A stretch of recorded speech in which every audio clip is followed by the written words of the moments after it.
క్రీస్తునందు ప్రియ redeemer Lutheran సంఘమునకు మన ప్రభువైన యేసుక్రీస్తు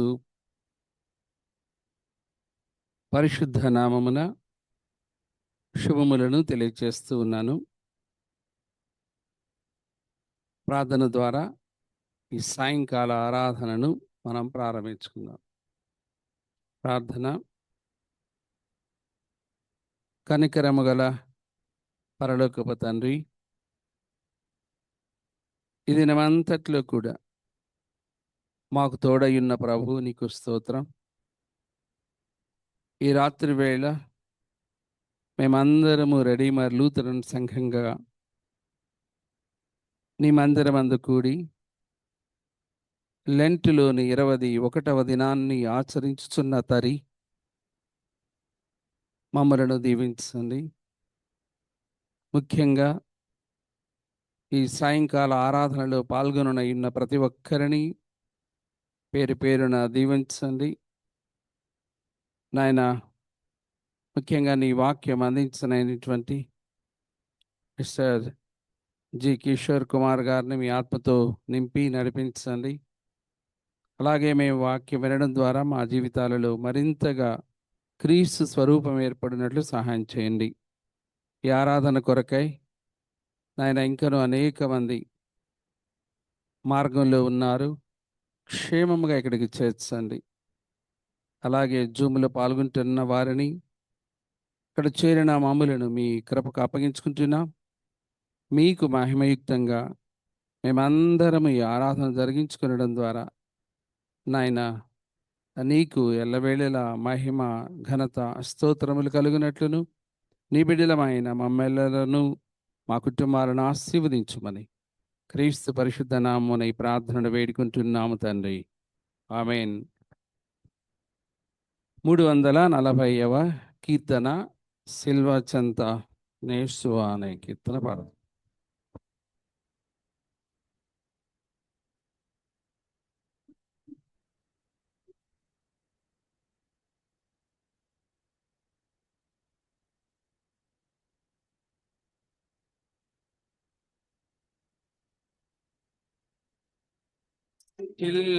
సిల్వచంత నేర్సువ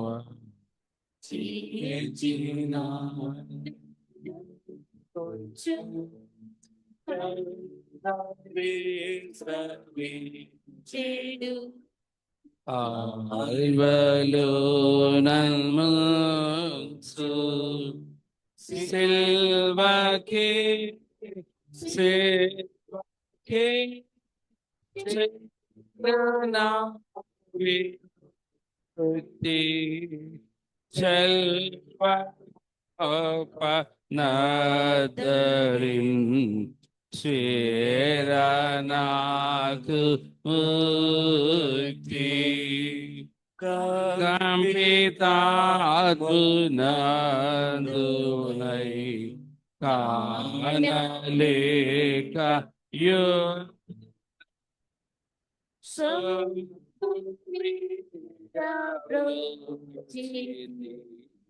సూర్య తేజస్కంద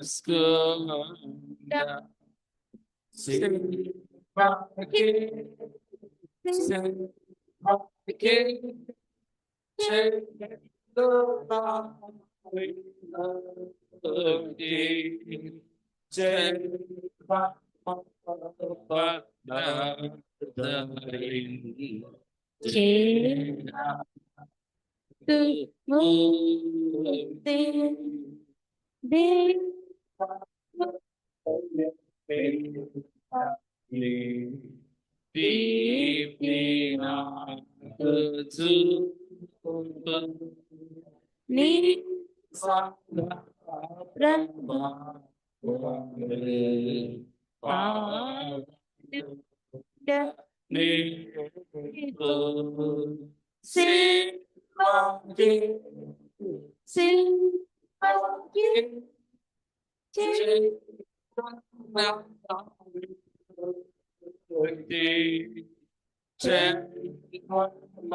చేరనాకు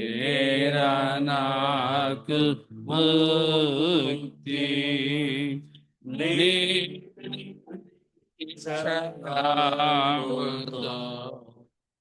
నేడు వేచి యోందు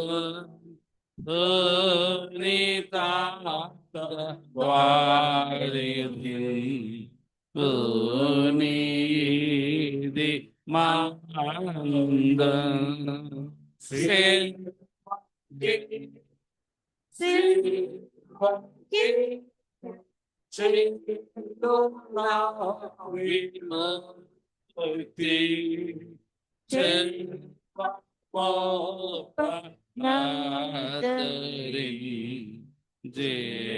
జేరానాకు ముక్తి.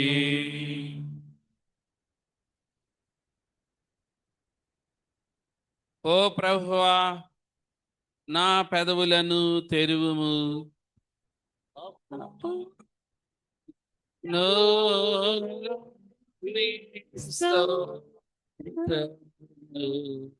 బయలు పరచు. ఓ దేవా, నన్ను విడిపించుటకు త్వరగా రమ్ము.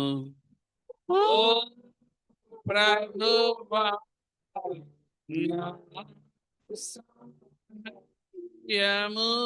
నాకు త్వరగా తండ్రికిని కుమారునికిని పరిశుద్ధాత్మకును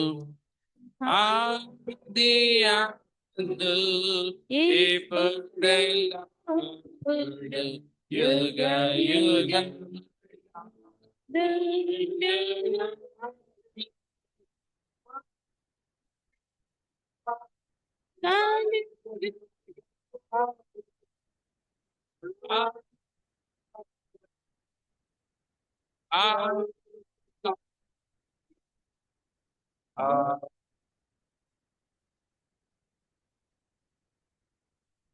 సంకీర్తన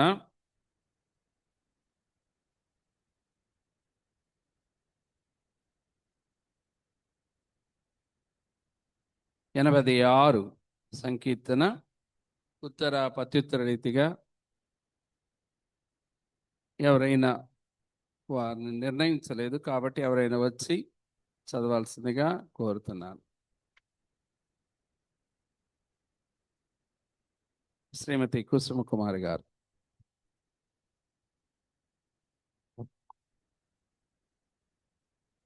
ఎనభై 86వ కీర్తన.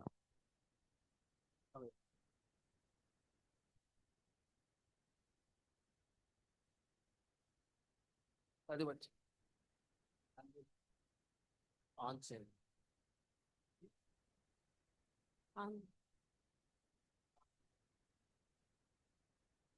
నేటి దినమునకై ఏర్పాటు చేయబడిన కీర్తనలు ప్రార్థన బంధన వాక్య భాగము కీర్తనల గ్రంథము 86వ అధ్యాయము ఉత్తర ప్రత్యుత్తర రీతిగా చదువుకుందాము.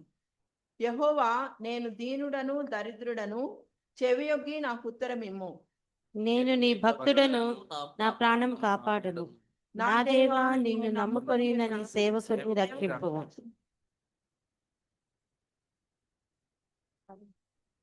ప్రభువా, దినమెల్ల నీకు మొరపెట్టుచున్నాను, నన్ను కరుణింపుము. నా ప్రాణం నీ వైపునకు ఎత్తుచున్నాను, నీ సేవకుని ప్రాణము సంతోషింపజేయుము. ప్రభువా, నీవు దయాళుడవు, క్షమించుటకు సిద్ధమైన మనసు గలవాడవు, నీకు మొరపెట్టు వారందరి ఎడల కృపాతిశయము గలవాడవు. యెహోవా, నా ప్రార్థనకు చెవియొగ్గుము, నా మనవుల ధ్వని ఆలకింపుము. నీవు నాకు ఉత్తరమిచ్చు వాడవు కనుక నా ఆపత్కాలమందు నేను నీకు మొరపెట్టెదను. ప్రభువా, నీవు మహాత్యం గలవాడవు, ఆశ్చర్యకార్యములు చేయువాడవు, నీవే అద్వితీయ దేవుడవు. ప్రభువా, దేవతలలో నీ వంటి వాడు లేడు, నీ కార్యములకు సాటి అయిన కార్యములు లేవు. నీవు సృజించిన అన్ని జనులందరూ వచ్చి నీ సన్నిధిని నమస్కారము చేయుదురు, నీ నామమును ఘనపరచుదురు. తండ్రికిల్ కుమారునికిల్ పరిశుద్ధాత్మకు ఆదియందు ఎల్లప్పుడూ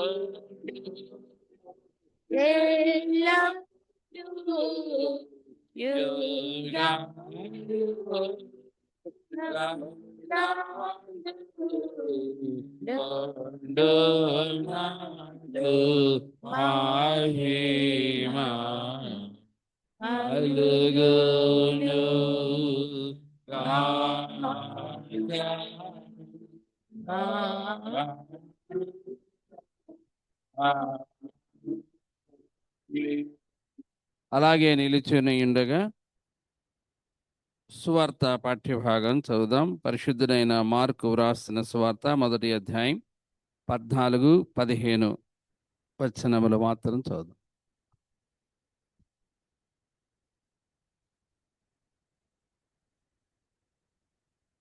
శ్రీమతి విజయ వేలాంగణి గారు చదువు.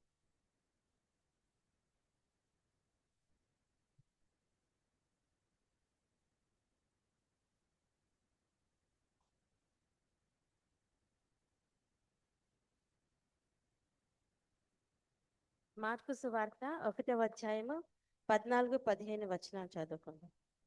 యోహాను చెరపట్టబడిన తరువాత యేసు, కాలము సంపూర్ణమై ఉన్నది, దేవుని రాజ్యము సమీపించి ఉన్నది, మారుమనస్సు పొంది సువార్త నమ్ముడని చెప్పుచు దేవుని సువార్త ప్రకటించుచు గలిలయకు వచ్చెను. ఈ వాక్యం ఎంత పర్యాయం. దేవునికి స్తోత్రము కలుగునుగాక. దయచేసి కూర్చోండి.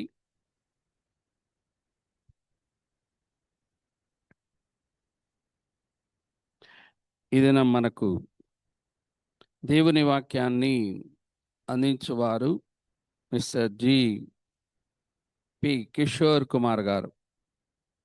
మన సంఘంలో మంచి నాయకత్వం ఇస్తూ మరి దేవుని వాక్యంలో కూడా అనేక రీతిలుగా మనం విన్నాం. ఇంతకుముందు చాలా చక్కని వాక్యోపదేశం అందిస్తూ ఉన్నారు.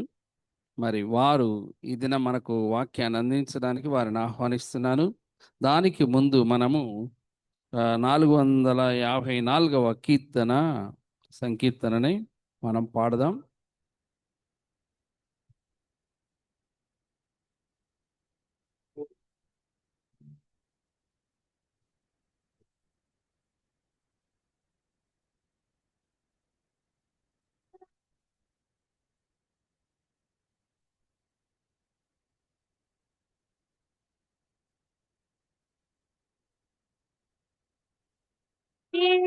వాడానై యుండగోరేదన్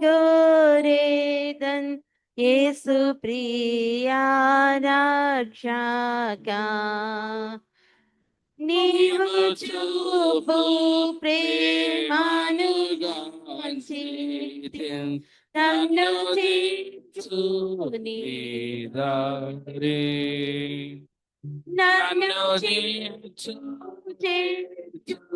చేర్చు రక్షకా, నీవు పడ్డ సిల్వాకు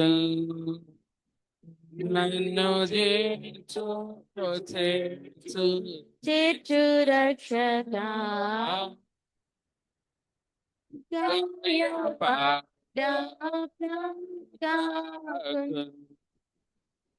నన్ను ప్రార్థిస్త పరచువీనా, నీదు కృపా వల్లది.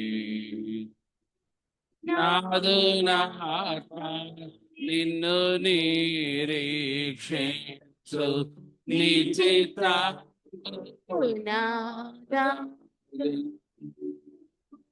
నన్ను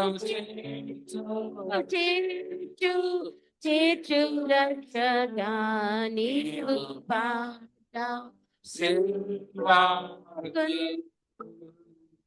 నన్ను చేర్చు రక్షగా, పాట రక్షకుని నీదు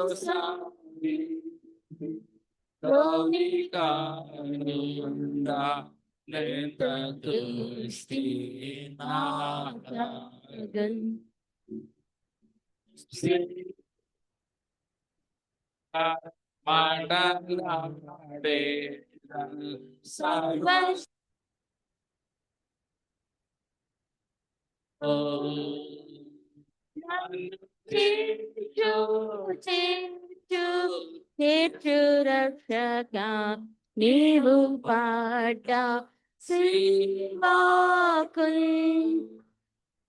నన్ను చేర్చు రక్షగా పాట రక్షకు నీవు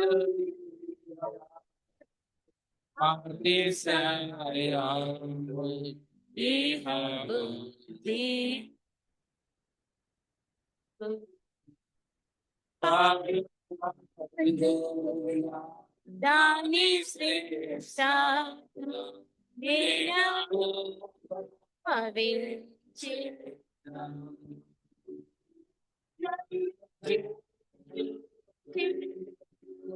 చేర్చు రక్షగా నీవు పాట శ్రీవాకు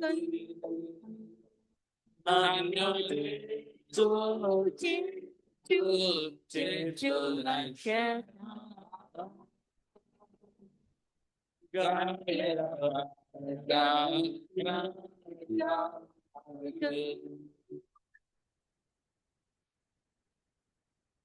కూర్చుందాము.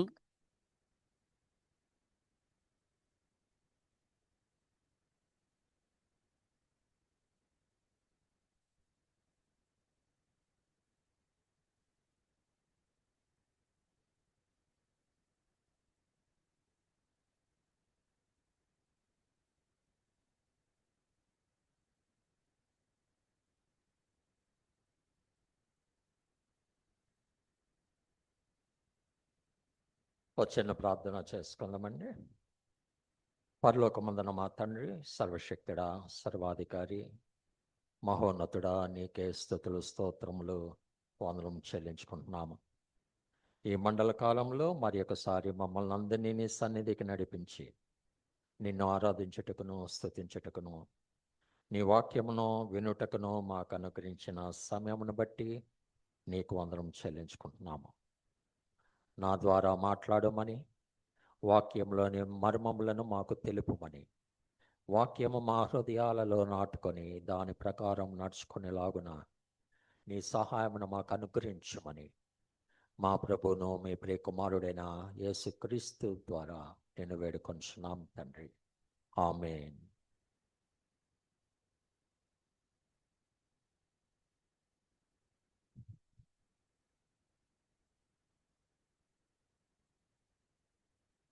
దేవునికి మహిమ కలుగునుగాక. ఈ మండల కాలంలో 21వ రోజుకు నడిపించి పరిశుద్ధాలయంలో మరొకసారి దేవుని వాక్యమును ధ్యానించుటకు నాకు అనుగ్రహింపబడిన ఈ భాగ్యమును బట్టి దేవునికి కృతజ్ఞతాస్తుతులు చెల్లించుకుంటున్నాను. ఇచ్చిన ఈ అవకాశమును బట్టి పాస్టర్ గారికి మీ అందరికి కూడా నా హృదయపూర్వక వందనములు చెల్లించుకుంటున్నాను. 21వ రోజు అంటే 40 రోజుల మండల దినాలలో 2వ భాగంలోనికి ప్రవేశించామన్నమాట. గత 20 దినాలుగా ఇక్కడ ప్రత్యక్షంగాను జూమ్ ద్వారాను ఈ డివోషన్ మీటింగ్స్లో పాల్గొని ఆధ్యాత్మికంగా బలపడుతున్నామని విశ్వసిస్తున్నాను. నీ రాజ్యము వచ్చునుగాక. ఆల్మోస్ట్ ప్రతి దినము మనము చెప్పుకుంటూ ఉంటాము.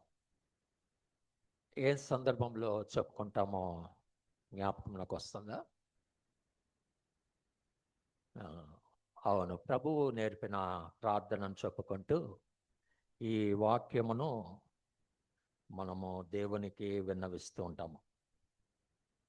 క్యాజువల్గా రొటీన్గా పలుకుతుంటామా లేదా నిజముగా ఆయన రాజ్యము రావాలి అని కోరుకుంటామా అంటే వెంటనే చెప్పలేం.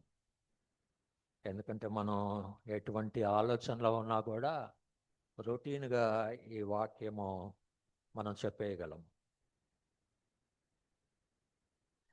దేవుని రాజ్యము ఇంకా రావాల్సి ఉంది అని, లేదు ఆల్రెడీ ఆయన రాజ్యము వచ్చేసింది, అది మన మధ్యలోనే ఉంది అని విభిన్న అభిప్రాయాలు ఉన్నాయి.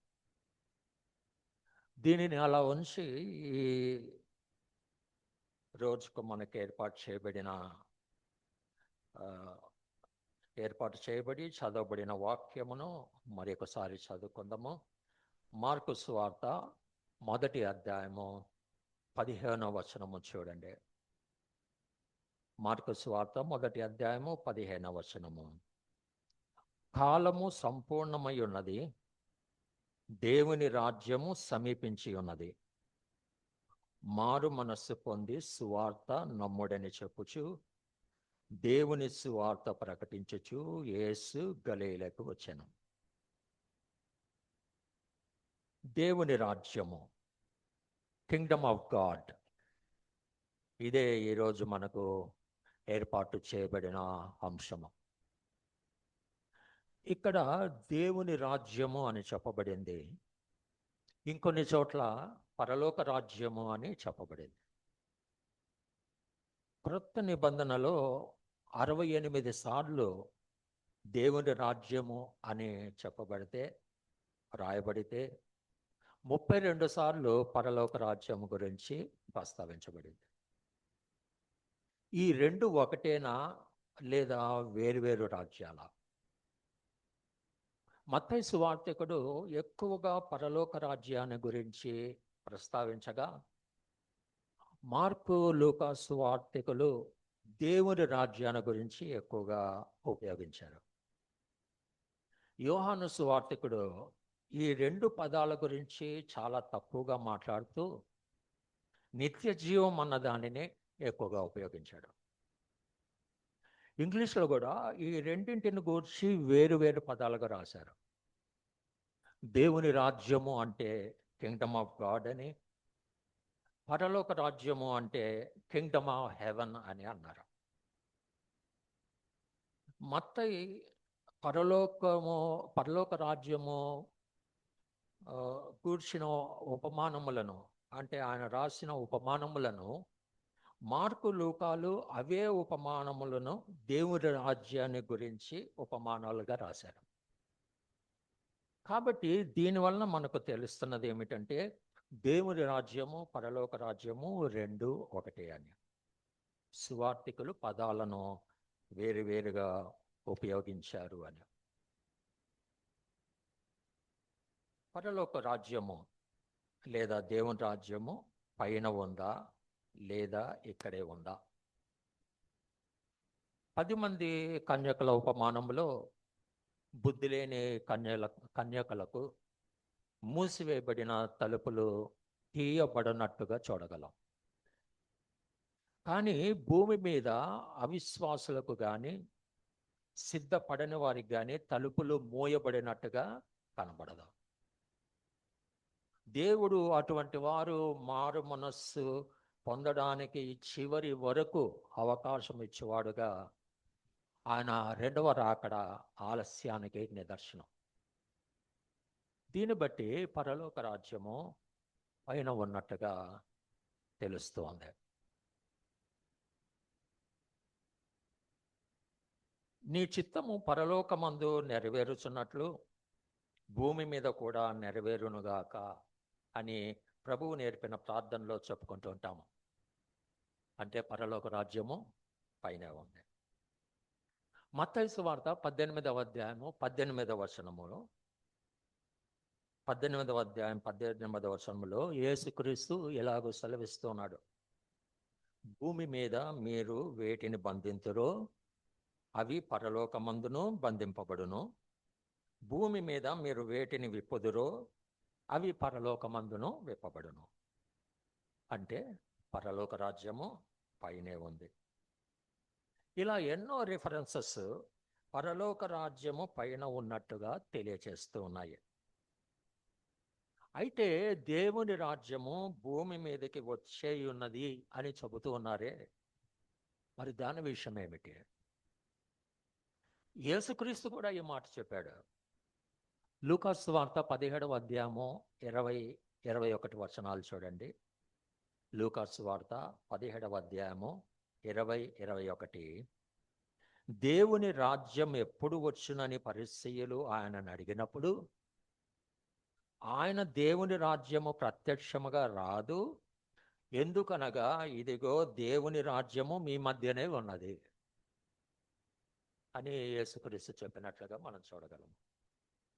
అంటే దేవుని రాజ్యము ఇక్కడ కూడా ఉంది. మత్తయి సువార్త 13వ అధ్యాయము 31-32 వచనాల్లో యేసుక్రీస్తు చెప్పిన ఉపమానము చూస్తే ఈ విషయము మనకి బోధపడవచ్చు.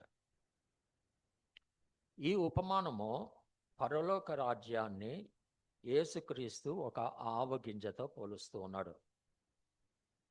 అది విత్తనములన్నిటిలో చిన్నదే గాని పెరిగినప్పుడు కూర మొక్కలన్నిటిలో పెద్దదై ఆకాశ పక్షులు వచ్చి దాని కొమ్మల యందు నివసించునంత చెట్టగును. ఇక్కడ ఈ ఆవగింజను యేసుక్రీస్తు తనను గూర్చియే పోల్చుకున్నట్టుగా కనిపిస్తోంది. యోహాను సువార్త 12వ అధ్యాయము 24వ వచనంలో యేసుక్రీస్తు ఏమని చెబుతూ ఉన్నాడంటే, గోధుమ గింజ భూమిలో పడి చావకుండిన ఎడల అది ఒంటిగానే ఉండును, అది చచ్చిన ఎడల విస్తారముగా ఫలించును. ఇక్కడ చెప్పిన ఆవగింజ కూడా భూమిలో నాటబడి చనిపోయి తర్వాత అది ఒక పెద్ద వృక్షముగా పెరిగింది. యేసుక్రీస్తు సిలువలో చనిపోయే సమయంలో ఒంటిగానే ఉన్నాడు. శిష్యులందరూ ఆయనను విడిచి పారిపోయారు. యోహాను కొంతమంది స్త్రీలు సిలువ దగ్గర ఉన్నారని రాయబడి ఉంది, కానీ వారు యేసుక్రీస్తుకు ఏ విధంగానూ సహాయపడే స్థితిలో లేనందున యేసుక్రీస్తు ఒంటిగానే ఉన్నట్టు లెక్క. యేసుక్రీస్తు చనిపోయి సమాధి చేయబడి లేచిన తర్వాత ఆయన రాజ్యము మహావృక్షమై లోకమంతటను వ్యాపించింది. నిజమైన దేవుడు ఎవరన్నది తెలుసుకొనలేక నశించిపోతున్న వారినందరినీ ఈ రాజ్యంలోనికి రప్పించడానికి యేసుక్రీస్తు తనని తాను అర్పించుకున్నాడు. ఈ రాజ్యానికి సరిహద్దులు లేవు. ఇండియా, పాకిస్తాన్, బంగ్లాదేశ్, చైనా మొదలుకొని west Asia, African countries, European countries, American countries, దాదాపు ప్రపంచంలోని అన్ని దేశాల్లోనికి ఈ రాజ్యము విస్తరించి ఉంది. ఒక చిన్న ఆవగింజ ఒక వృక్షమై ఆకాశ పక్షులకు నివాసమైంది. ఆకాశ పక్షులలో అనేక జాతులు, రకరకాలైన రంగులు, వివిధ రకాలైన కూతలు ఎలా ఉంటాయో అలాగే దేవుని రాజ్యంలో అనేక జాతుల మనుషులు ఉన్నారు. అందులో తెల్లవారు ఉన్నారు, నల్లవారు ఉన్నారు, ఎర్రని వారు ఉన్నారు, గోధుమ రంగు వారు ఉన్నారు, మంగోలియన్స్ వంటి పసుపు రంగుల వంటి వారు ఉన్నారు, నానా భాషలు మాట్లాడేవారు ఉన్నారు. ఒకరికొకరికి సంబంధము లేని వారు కూడా యేసుక్రీస్తు అను ఈ వృక్షము క్రింద ఒక కుటుంబంగా ఉంటున్నారు. ఈ చర్చనే తీసుకోండి.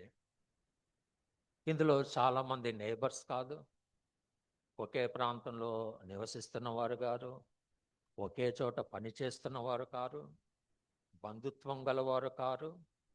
అయినా కూడా ఈ చర్చలోనికి మనం రప్పింపబడి ఒకరికొకరము కలిసిపోయి ఉన్నాం. ఇదే ఈ రాజ్యంలోని ప్రత్యేకత. మనమందరం కూడా భూమి మీద ఉన్న ఈ రాజ్యంలో, ఈ దేవుని రాజ్యంలో పౌరులము. ఒక్క చెట్టు క్రింద నివాసము ఏర్పరచుకున్న వారం.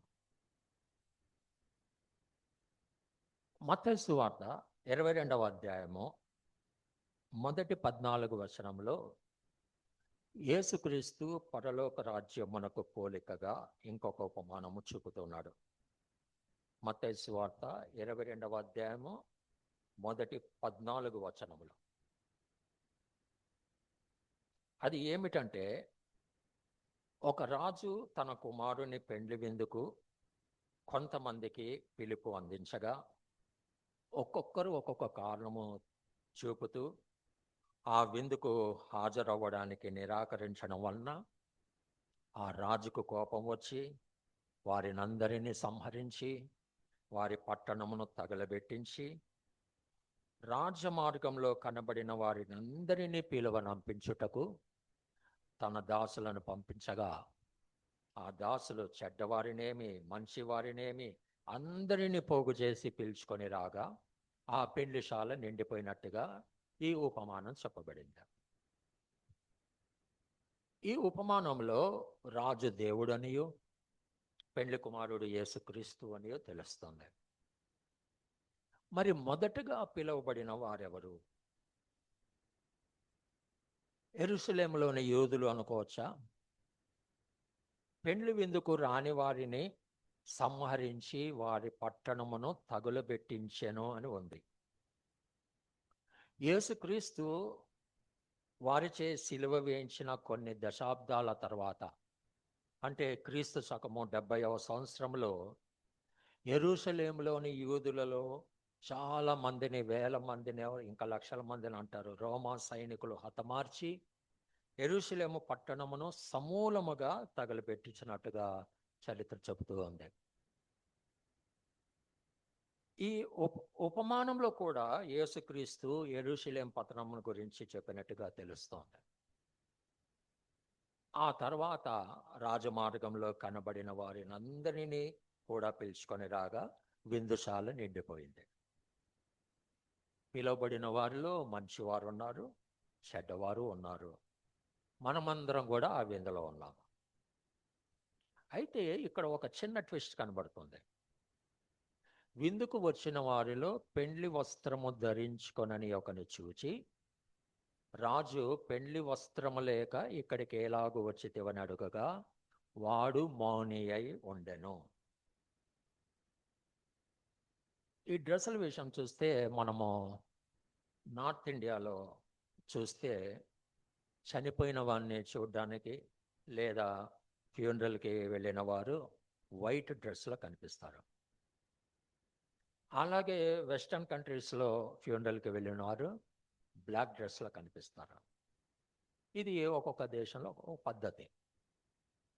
ఈ మధ్య అమెరికాలో ఇండియన్స్ మీద హేటెడ్ పెరగడానికి అక్కడ పద్ధతులు పాటించకపోవడం ఒక కారణం అని తెలుస్తుంది. అక్కడ మన వాళ్ళు ఫ్యూనరల్కి వెళ్ళినప్పుడు వాళ్ళ పద్ధతిలో బ్లాక్ డ్రెస్లో వెళ్లకుండా ఇతర రంగుల డ్రెస్సెస్లో వెళ్ళడము చూస్తూ ఉన్నాం. అది ఆడుగా కనిపిస్తుంది. వారిని అవమానించడంగా వారు భావిస్తూ ఉన్నారు. ఒక్కో దేశంలో ఒక్కో రకమైన రూల్స్ అండ్ రెగ్యులేషన్స్, పద్ధతులు ఉంటాయి. అక్కడ మనము నివసించాలి అని అంటే అక్కడి పద్ధతులు పాటించాల్సిందే. కొన్ని సంవత్సరాల క్రితము నార్వే దేశంలో అనుకుంటాను, పిల్లవాడిని తమ బెడ్ మీద పడుకొని పెట్టుకుంటున్నారని వాని పేరెంట్స్కి జైలు శిక్ష విధించింది అక్కడ ప్రభుత్వం. ఇది మన దేశంలో కనీసం ఊహకు అందింది. పిల్లలు చాలా పెద్ద అయినప్పటికీ కూడా మనము పక్కన పడుకొని పెట్టుకుంటుంటాము. కానీ ఆ దేశ రూల్స్ ప్రకారము ఎంత చిన్న పిల్లలనైనా విడిగా పడుకొని పెట్టవలసిందే. ఇండియన్ గవర్నమెంట్ ఈ విషయంలో ఏమీ చేయలేకపోయింది. విదేశాల్లో ఉంటున్న భారతీయులందరికీ ఆయా దేశాల్లోని రూల్స్ తెలుసుకొని పాటించవలసిందిగా ఒక సూచన చేసి ఊరుకుంది. అదేవిధంగా ఇక్కడి దేవుని రాజ్యంలోని పౌరులమైన మనందరం కూడా మనకు ఏర్పరచబడిన నిబంధనలను పాటించవలసిందే. అవేమిటో మనకు యేసుక్రీస్తు బోధించాడు, ఆ తర్వాత అపోస్తలులు తెలియజేశారు. ఇప్పుడు తరచుగా మన గురువులు, బోధకులు మనకు జ్ఞాపకం చేస్తూనే ఉన్నారు. ఈ రాజ్యంలోని పౌరులు డిఫరెంట్ ఫ్రమ్ అదర్ సిటిజన్స్. ఆ తేడా స్పష్టంగా కనబడాలి. బయట మనము మెలగవలసిన పద్ధతులు ఉన్నాయి, ఆయన నామమున కూడుకొని ఉన్నప్పుడు మెలగవలసిన పద్ధతులు కూడా ఉన్నాయి. అది ఫ్యామిలీ ప్రేయర్ కావచ్చు, కాటేజ్ ప్రేయర్ కూటమి కావచ్చు, చర్చ్లో ఆరాధన కావచ్చు. కానీ నిర్లక్ష్యం వహిస్తూ ఉంటాము. నేను మన మెయిన్ చర్చ్ తెలుగు సర్వీస్కి వెళ్ళిన రోజుల్లో ఆల్టర్కి ప్రక్కన ఈ సైడ్ బెంచెస్లో ఒక గ్రూప్ ఆఫ్ పీపుల్ కూర్చుండేవాళ్ళు. ప్రసంగం మొదలవగానే వారందరూ ఒక్కరొక్కరుగా బయటకు వెళ్ళిపోయి ప్రసంగం ముగిసిన తర్వాత తిరిగి వచ్చేవారు. అంటే సంఘములో మేము ఒక ప్రత్యేకింపబడిన వారముగా అనుకునేవారేమో. మేము ఇక్కడ క్రీస్తు రాజ్యంలో పౌరులుగా చేర్చబడిన వారము, క్రమం తప్పకుండా చర్చ్కి వస్తూ ఉన్నాము, పైనున్న పరలోక రాజ్యమునకు వారసులము అనుకుంటే పొరపాటే. అందుకే యేసుక్రీస్తు ఒక దగ్గర చెప్పాడు, ప్రభువా ప్రభువా అని పిలిచిన ప్రతి ఒక్కడు నా దగ్గరికి రాలేడు. అయితే ఉపమానములో రాజు ఒక మనుష్యుని పెండ్లి వస్త్రము ధరించలేదని ప్రశ్నించడం కొంచెం వింతగా కనిపిస్తోంది. ఆ మనుషుడు తన దారిన తాను రాజమార్గంలో వెళ్తుంటే పెండ్లి కుమారుని విందు అని పట్టుకొని వచ్చారు.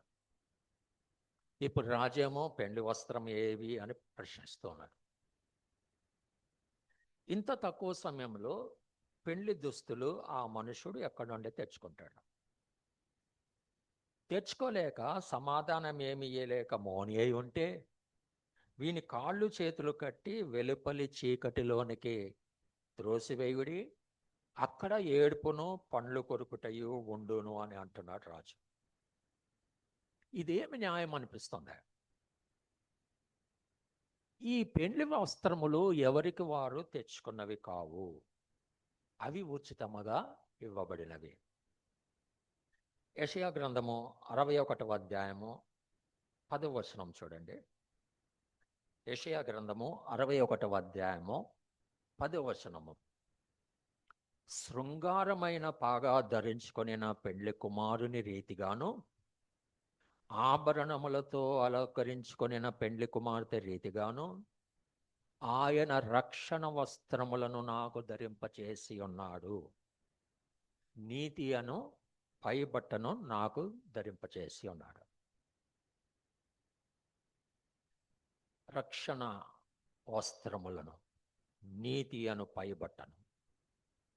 నిజమైన దేవుని తెలుసుకొనక నశించిపోతున్న వారిని అందరినీ పిలిచి రక్షణ వస్త్రములు, నీతి వస్త్రములు ఇచ్చి వీటిని చివరి వరకు ధరించి ఉండండి, అప్పుడు మీరు నిత్య జీవము గల దేవుని రాజ్యంలోనికి వారసులు అవుతారు అని అంటే, ఉచితముగా ఇవ్వబడిన వాటిని తీసుకొని ప్రక్కన పడవేసి నన్ను లోపలికి రానివ్వుడి అని అంటే కుదరదు. ఆ మనుషుడు నిర్లక్ష్యం వహించాడు. తనదైన శైలిలో తనదైన వస్త్రము ధరించి దేవుని ముందు నిలబడ్డాడు. ఇక్కడ ఉపమానంలో యేసుక్రీస్తు ఒక్క మనుషుడుగా చూపెట్టాడు, కానీ వాస్తవంలో చూస్తే అలాంటి వారు చాలామందే ఉంటారు. టేక్ ఇట్ గ్రాంటెడ్గా తీసుకుంటాము. పిలువబడిన ఇతరులను చూసి కూడా నేర్చుకోలేదా ఆ మనుషుడు? అతని దగ్గర ఏమి సమాధానం లేదు కాబట్టి రాజు అడిగినప్పుడు మౌనముగా ఉండిపోయాడు. విందుకు పిలువబడిన తన తోటి వారు పెండ్లి వస్త్రములు ధరించుకొని ఉంటే వారిని చూసి కూడా పెండ్లి వస్త్రము ధరించలేదు. నిర్లక్ష్యము. నన్నెవరు చూస్తారులే, నన్నెవరు అడుగుతారులే అన్న నిర్లక్ష్యం. దేవుడు ప్రతి ఒక్కరిని గమనిస్తాడని ఈ ఉపమానం తెలియచేస్తూ ఉంది. ఇవ్వబడిన వస్త్రములు ఎలా ఉంచుకోవాలి? ప్రకటన గ్రంథము 7వ అధ్యాయము 9వ వచనం చూడండి. ప్రకటన గ్రంథము 7వ అధ్యాయము 9వ వచనము. అటు తర్వాత నేను చూడగా, ఇదిగో ప్రతి జనములో నుండి, ప్రతి వంశంలో నుండి, ప్రజలలో నుండి, ఆయా భాషలు మాట్లాడు వారిలో నుండి వచ్చి ఎవడునూ లెక్కింపజాలని ఒక గొప్ప సమూహము కనబడెను. వారు తెల్లని వస్త్రములు ధరించుకున్న వారై ఖర్జూరపు మట్టలు చేత పట్టుకొని సింహాసనం ఎదుటను గొర్రెపిల్ల ఎదుటను నిలవబడిరి. తెల్లని వస్త్రములు, స్పాట్లెస్. సింహాసనం ఎదుటను గొర్రెపిల్ల ఎదుటను నిలబడడం అంటే పరలోకములో దేవుని ఎదుట నిలబడడం. అంత తెలుపుగా ఎలా ఉంచుకున్నారు? అదే అధ్యాయం 14వ వచనములో, గొర్రెపిల్ల రక్తములో తమ వస్త్రములను ఉదుకుని వాటిని తెలుపుగా చేసుకొనిరి. గొర్రెపిల్ల రక్తములో అనంటే దేవుని యేసుక్రీస్తులో ఉండటమే మనం. ఈ ఉపమానంలో చివరిగా యేసుక్రీస్తు చెబుతూ ఉన్నాడు 14వ వచనములో, పిలువబడిన వారు అనేకులు, ఏర్పరచబడిన వారు కొందరే. పైనున్న రాజ్యము, పైనున్న దేవుని రాజ్యము నిత్య జీవము కలది. ఇక్కడ ఉన్న దేవుని రాజ్యము అక్కడికి వెళ్ళడానికి ట్రాన్సిట్ ప్లేస్ వంటిది. ఇక్కడ రాజ్యంలో చేరిన వారికే నిత్య జీవము గల దేవుని రాజ్యంలోనికి ప్రవేశం ఉంటుంది. అయితే పిలువబడిన వారందరూ ఏర్పరచబడిన వారు కారు అంటున్నాడు యేసుక్రీస్తు. ఒక సింపుల్ కంపారిజన్. మనము విదేశాలకు వెళ్ళడానికి పాస్పోర్ట్ అవసరం. దానికోసం పాస్పోర్ట్ ఆఫీసులో అప్లై చేయాలి. మన దేశస్తులే కదా అప్లై చేసింది అని అందరికీ పాస్పోర్ట్ ఇవ్వరు. వారి ట్రాక్ రికార్డ్ ఎలా ఉంది అని ఎంక్వైరీ చేయిస్తారు. పోలీస్ ఎంక్వైరీలో మనకు క్లీన్ రికార్డు లేకపోతే, అంటే మన మీద ఏవైనా కేసులు ఉంటే పాస్పోర్టు ఇవ్వబడదు. అంతేకాదు వేరే దేశస్తులు కూడా మనల్ని వారి దేశంలోనికి రానివ్వడానికి మన ట్రాక్ రికార్డ్ చూస్తారు. ఇక్కడ రాజ్యంలో మన రికార్డు క్లీన్గా లేకపోతే నిత్య జీవము గల దేవుని రాజ్యంలో ప్రవేశం ఉండదు.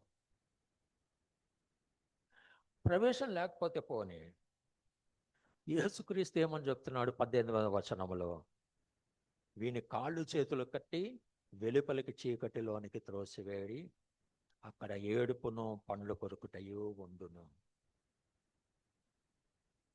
తీర్పు సమయంలో దేవుడు, నేను నీకు ఉచితంగా ఇచ్చిన రక్షణ వస్త్రములు, నీతి వస్త్రములు ఎక్కడా అని అడిగితే, నీ ఇంటి వారందరూ, నీ తోటివారు, నీ స్నేహితులు, నీవు ప్రియముగా ఎంచుకున్న వారందరూ ఆ వస్త్రములు ధరించుకొని ఉంటే, నువ్వు ఒక్కడివే వాటిని ప్రక్కన పడవేసి ఈ మురికి బట్టలు వేసుకొని ఉన్నావే అంటే మౌని అయి ఉండక ఏం చేయగలం? అప్పుడు వారందరూ దేవుని రాజ్యము, కింగ్డమ్ ఆఫ్ గాడ్ లోనికి వెళ్తుండగా వాళ్ళని చూస్తూ చీకట్లోనికి మనల్ని ఏడవబడుతుంటే ఎలాగుంటుంది? పిలువబడిన వారు అనేకులు, ఏర్పరచబడిన వారు కొందరే. ఆ కొందరిలో మనం ఉండబోతున్నామా? పరీక్షించుకోవలసిన వారమై ఉన్నాం. ఏర్పాటు చేయబడిన ఈనాటి వాక్య భాగము మార్కు సువార్త 1వ అధ్యాయం 15వ వచనములో, కాలము సంపూర్ణమై ఉన్నది, దేవుని రాజ్యము సమీపించి ఉన్నది, మారు మనస్సు పొంది సువార్త నమ్ముడని హెచ్చరింపబడుతూ ఉన్నాము. విరామము లేని యుద్ధములు, వాతావరణంలో అనూహ్యమైన మార్పులు, ఇవన్నీ కూడా కాలము సంపూర్ణమవ్వబోతుందని సూచిస్తూ ఉన్నాయి. సువార్తను నమ్మిన వారమైతే మారు మనస్సు పొందవలసిన వారమై ఉన్నాం. It is a continuous process. ప్రతి దినము మనల్ని మనము పరీక్షించుకొని ఏవైనా తప్పులు చేసి ఉంటే పశ్చాత్తాపమునంది ఆ తప్పులు మరలా చేయకుండా జాగ్రత్త పడవలసిన వారమై ఉన్నాము. ఏర్పరచబడిన కొందరిలో మనముండులాగున సిద్ధపడుదాము. మన సిద్ధపాటులో దేవుడు మనకు సహాయం చేయునుగాక. ఆమేన్.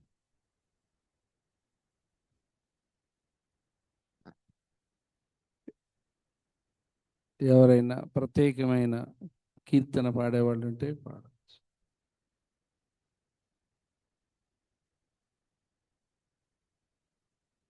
లేరా?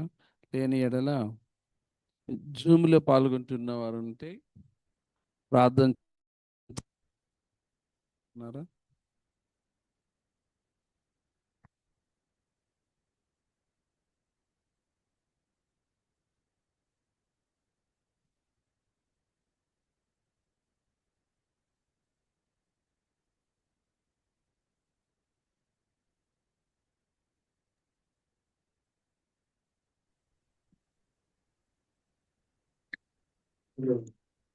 ప్రార్థన చేసుకుందామండి.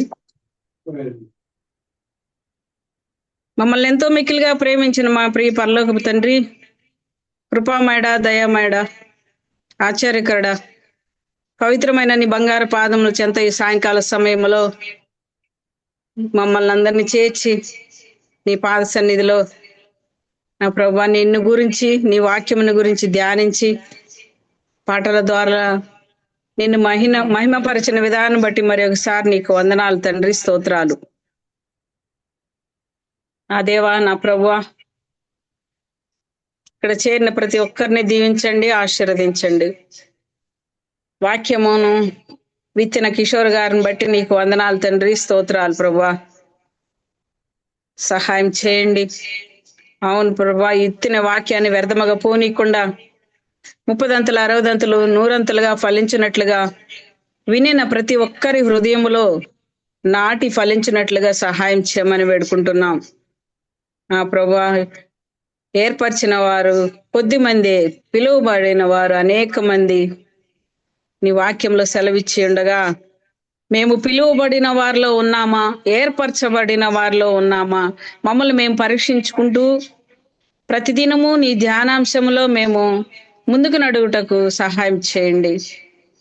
మమ్మల్ని అందరినీ నీ రాజ్య వారసులుగా చేయుటకు ఈ లోకంలో మా కొరకు నా తండ్రి నీవు సిలువుపై మరణించి తిరిగి లేచి మమ్మల్ని నీ రాజ్య వారసులు చేయుటకు నీ లోకంలోకి వచ్చిన దేవా, నీకే స్తుతులు, స్తోత్రములు, స్తోత్రములు, స్తోత్రములు, వందనములు తండ్రి. దయామయడా, కుప్రమయడా, చేరి వచ్చిన ప్రతి ఒక్కరిని నీ యొక్క ఆధీనములో జ్ఞాపకం చేసుకొని సహాయం చేయమని వేడుకుంటున్నాం. అనారోగ్యతలో ఉన్న వారిని మరి ముఖ్యంగా జ్ఞాపకం చేసుకోనండి ప్రభువా. అయా రూపును, ప్రభుదాస్ గారిని, ఇంకా ఈ విధముగా ఎంతో మంది నా తండ్రి బలహీనతతో బాధపడుచున్న వారందరినీ నీ సన్నిధిలో జ్ఞాపకం చేసుకొని సహాయం చేయమని వేడుకుంటున్నాం. నా నాయన, మా సంఘ సరిహద్దుల్ని విశాలపరచండి. సంఘ కాపరిని బట్టి నీకు వందనాలు తండ్రి. అయ్యగారికి ఇచ్చిన ఆరోగ్యాన్ని బట్టి నీకు వందనాలు. అస్వస్థలుగా ఉన్న వారందరినీ నా నాయన మీరు మంచి ఆరోగ్యం ఇచ్చి బలపరుస్తున్న దేవా, నీకే స్తుతులు, స్తోత్రం. మా జీవితాలు మీరు చేసిన మేలులకై నీకు వెళ్ళలేని స్తుతులు, స్తోత్రాలు ప్రభువా. ఇంకా నువ్వు దయ చూపించండి. జూమ్లోను, ఆన్లైన్లోను, ఆలయంలో పాల్గొన్న వారందరినీ మీరు చూస్తున్న దేవుడు, గమనిస్తున్న దేవా. నా ప్రభువా, మరి ఒకసారి మమ్మల్ని జ్ఞాపకం చేసుకొని మా మనవులను ఆలకించమని, నీ వాక్యం ద్వారా మేము ముందుకు నడువుటకు విశ్వాసముతో నా తండ్రి మేము ప్రార్థించే యోధులుగా మమ్మల్ని ఏర్పరచుకున్న దేవా, నీకే స్తుతులు, స్తోత్రములు చెల్లిస్తూ చిన్న పాష గారిని కూడా దీవించి ఆశ్రయించండి ప్రభా. ప్రదీప్ గారిని, దిలీప్ గారిని నాయన సహాయం చేయమని వేడుకుంటున్నాం. ఓ దేవా, ఇంతవరకు నా తండ్రి నీ ధ్యానంలో గడిపిన విధానం బట్టి మరొకసారి వందనాలు చెల్లిస్తూ మా రక్షకుడైన యేసుక్రీస్తు నామమున వేడుకొని ప్రార్థిస్తున్నాము తండ్రి. ఆమేన్. ఆమేన్.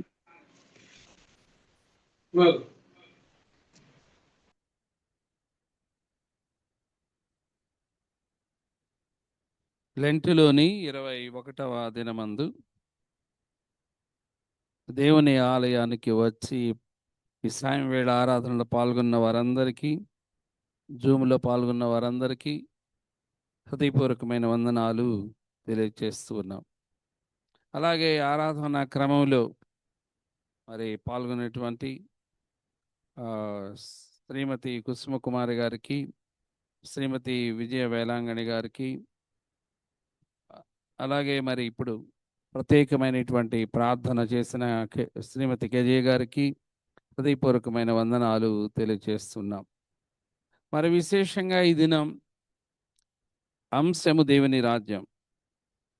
చాలా చక్కగా 3 పాఠాల్లో, అనగా 3 సువార్తల్లో, అలాగే 4వ సువార్త అయిన యోహాను సువార్తలో దేవుని రాజ్యము అనేటువంటి అంశం ఎలా ఉంది అని తెలియజేస్తూ, ముఖ్యంగా ప్రభు ప్రార్థనలో మనం దేవుని రాకడ కొరకు, లేక దేవుని రాజ్య రాకడ కొరకు మనం ఎల్లవేళలా ప్రార్థన చేస్తున్నాము అనేది మనకు గుర్తు చేశారు.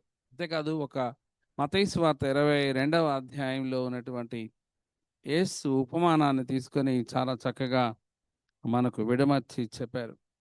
చివరిలో ఏమంటే, మనము పిలువబడ్డాం, మరి ఏర్పరచబడ్డాం, మరి దేవుని రాజ్యానికి అర్హత మనకు ఎలా ఉండాలి అని ఒక మంచి సవాలుతో కూడిన ప్రశ్న వేశారు. అది మనము తెలుసుకోవాల్సిన వాళ్ళమై ఉన్నాము. ఎందుకంటే ఏర్పరచబడిన వాళ్ళు కొందరే అనేది మనం చూస్తాం. అలా పిలువబడిన వాళ్ళు చాలామంది ఉన్నాం, కానీ ఏర్పరచబడిన దేవుని రాజ్యానికి ఏర్పరచబడిన వాళ్ళగా మన జీవితాలు ఉన్నాయా లేవా అనే ఒక పరిశీలన మనందరము చేసుకోవలసిన వాళ్ళమైనా, ఎల్లవేళలా మన గురి మాత్రం తప్పక దేవుని రాజ్యం అనే గురి కొరకే మనము యేసుక్రీస్తునందు బ్రతుక నిశ్చయించుకుంటూ ముందుకు సాగాలని చక్కగా చెప్పినటువంటి కిషోర్ కుమార్ గారికి మన అందరి తరపున, మన సంఘం తరపున, నా తరపున హృదయపూర్వకమైన వందనాలు తెలియచేస్తూ ఉన్నాను. మనందరము లేచి నిలబడితే ముగింపు ప్రార్థన మరియు అనంతరము చివరి గీతం 54వ కీర్తనతో ప్రభు ప్రార్థన, దీవెన గీతంతో సెలవుచ్చుకుందాం. ప్రార్థన అందరూ లేచి నిలబడాలని మనం చేస్తాం.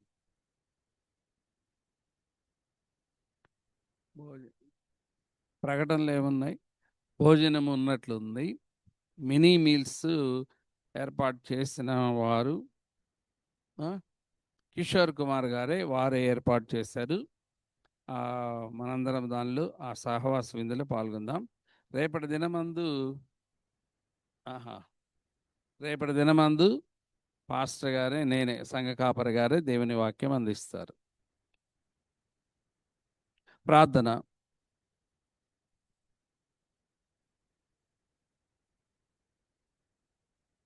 ప్రేమమయుడైన మా పరలోకపు తండ్రి, నీ నామమును స్తుతించి ఘనపరచడానికి, మరి విశేషంగా ఈ లోకములో నరుడై, ఆది నరుడైన ఆదాము నుండి లోకములో కలిగినటువంటి పాపమును, మరణమును తీసివేసి కేవలం ఆయన యందు విశ్వాసం ద్వారా ఈ లోకమందును పరలోకమందును చేర్చబడడానికి మాకు అనుగ్రహించిన గొప్ప రక్షణ కొరకై, మరి విశేషంగా సంఘ జీవితం కొరకై నీకు వందనాలు చెల్లించుకుంటూ ఉన్నాం.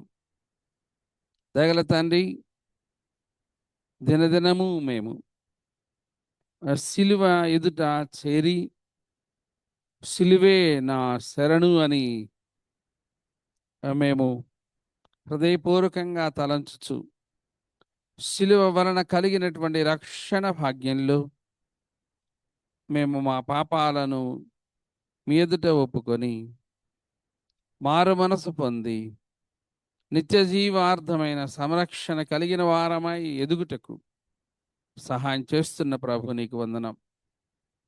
మా తండ్రి, నీ వాక్యము సత్యం, మమ్మలను సత్యమందు ప్రతిష్ఠించండి. నీ వాక్యాన్ని మా హృదయములో నిలుపుకొని సర్వదా మంచి ఫలములను నీ కొరకాయి మేము ఫలించగలుగుటకు మాకు సహాయం చేయమని ప్రార్థన చేస్తున్నాం. రెడీమర్ లూథరన్ సంఘం కొరకే నీకు వందనములు. సంఘంలో నాయన అనేక వ్యయ ప్రయాసల కోర్చి కూడా నీ సంఘమునకు, నీ ఆరాధనకు ఆసక్తితో వచ్చుతున్నటువంటి బిడ్డలందరినీ పేరు పేరున మీరు దీవించమని వేడుకుంటున్నాం. మా ప్రభువా, ఆయా కారణాలను బట్టి నీ సన్నిధికి రాలేక మా ప్రభువా వెనుకబడుతున్న వారిని బట్టి ప్రార్థిస్తున్నాం. మీ పాద సన్నిధికి వారు చేరగలుగుటకాయ్ వాళ్ళ హృదయములను మీరుండి నిశ్చయపరచి నీ ఆరాధనకు వారిని నడిపించమని వేడుకుంటున్నాం. అడ్డంకులను తొలగించండి తండ్రి. నీ అందలి భక్తి విశ్వాస్యములతో పాటు పరిశుద్ధ సంఘ సహవాస జీవితం ఎంతో ప్రాముఖ్యమైనదిగా ఎంచి దానిని వారు విస్మరించకుండానట్లుగా సహాయం చేయండి. జూమ్ ద్వారా పాల్గొంటున్న వారందరి కొరకే నీకు వందనాలు. వారిని, వారి కుటుంబాలను ఆశీర్వదించండి. ఎంతో ఆసక్తితో మా ప్రభువా మేము ఈ ఆరాధనలలో పాల్గొంటూ ఉండగా మాకు కావలసినటువంటి మంచి ఆరోగ్యమును, శక్తిని, బలాన్ని మీరు అనుగ్రహించమని వేడుకుంటున్నాం. ప్రతి కుటుంబమును మీరు దీవించండి.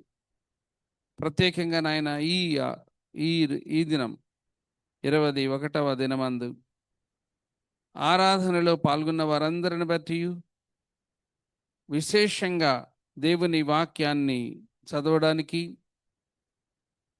నిలుచున్న వారిని బట్టి, మరి విశేషంగా నీ వాక్యం అందించినటువంటి నీ సేవకుని బట్టి మిమ్మల్ని ప్రార్థిస్తూ ఉన్నాం. ఒక్కొక్కరిని వారిని బలపరచండి. నీ ఆత్మతో నింపి నడిపిస్తున్నారు. మా నాయన, నీకు నమ్మకమైన సత్య సాక్షులుగా వారు వెలుగొందినట్లుగా వారిని, వారి కుటుంబాలను నిరంతరము దీవించుమని వేడుకుంటున్నాం. దయగల తండ్రి, మీ బిడ్డలం ప్రతి కష్టంలో నీ సహాయమును కోరుకుంటున్నప్పుడు నాయన మా ప్రార్థనలు వింటున్న దేవానికి వందనం. దయగల తండ్రి, ఎంతమంది అయితే మా సంఘపు బిడ్డలు అనారోగ్యంతో ఉన్నారో మా ప్రభు వారందరినీ మీరు ముట్టాలని, వారు స్వస్థత పొందడాన్ని బట్టి నీ నామమును వారు ఘనపరచునట్లుగా, వారి కుటుంబాలు ఆనందముతో నిన్ను సేవించున్నట్లుగా ఈ మహా కార్యములను, స్వస్థత కార్యములను జరిగించుమనియు నీ పాద సన్నిధిలో వేడుకుంటూ ఉన్నాం.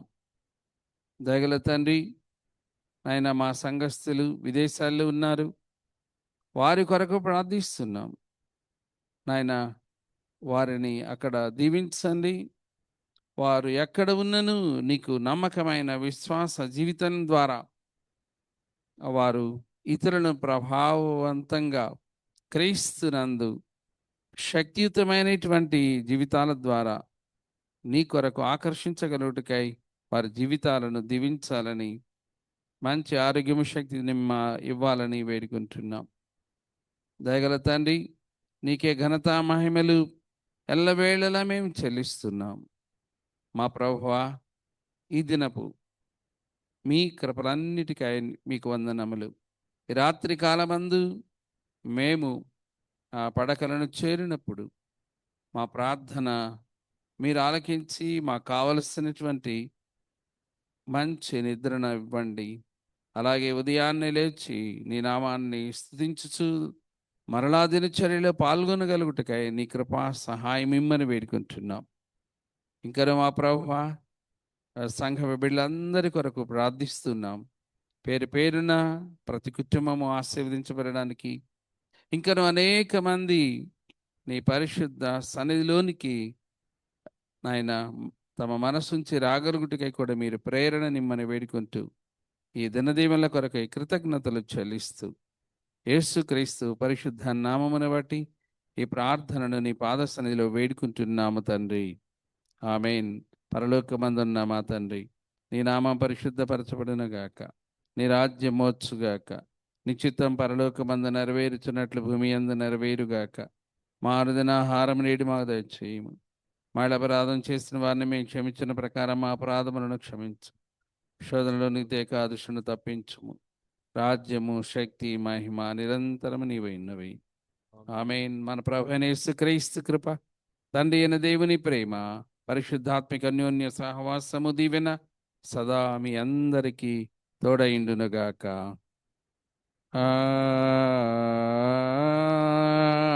ఆమేన్. ఆమేన్.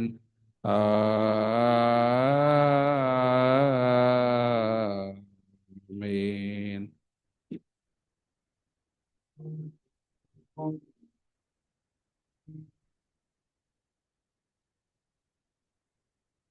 యేసు ఆత్మ సూర్యుడా, నీవున్న రాత్రి ఆయాత్మలో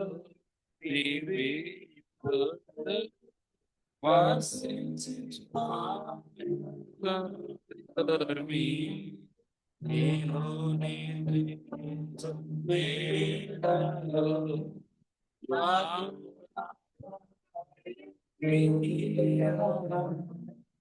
తేలిచి పని చేయగా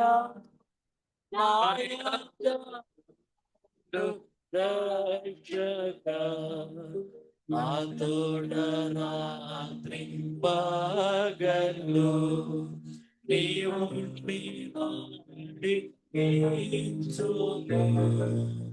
నీవు నాతో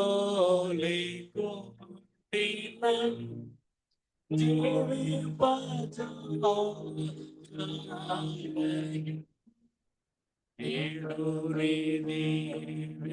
వాక్యము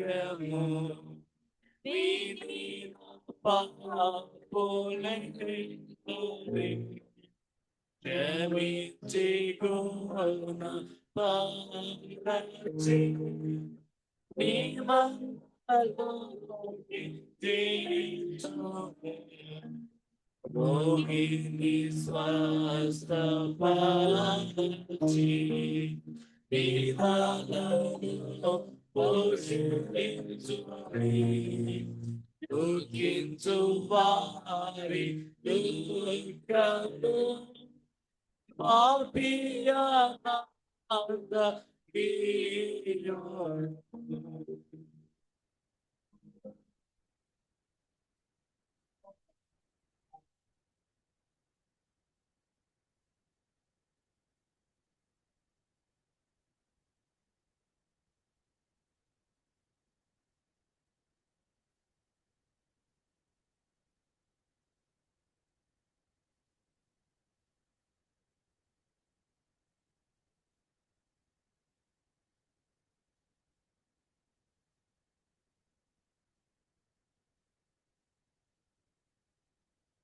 ఒక చిన్న విషయాన్ని మీరు గమనించండి. రేపటి దినమంది ఆంధ్ర క్రైస్తవ దైవజ్ఞాన కళాశాలలో, అనగా ఎస్సిటిసి అనే కళాశాలలో 16వ వార్షిక ఒక్కరోజు స్త్రీల సదస్సు జరుగుతుంది. మనకు ఆహ్వానాన్ని పంపారు. ఒకవేళ సిద్ధపడిన స్త్రీలుంటే దానికి వెళ్ళి పాల్గొనాలని మనవి చేస్తున్నాను.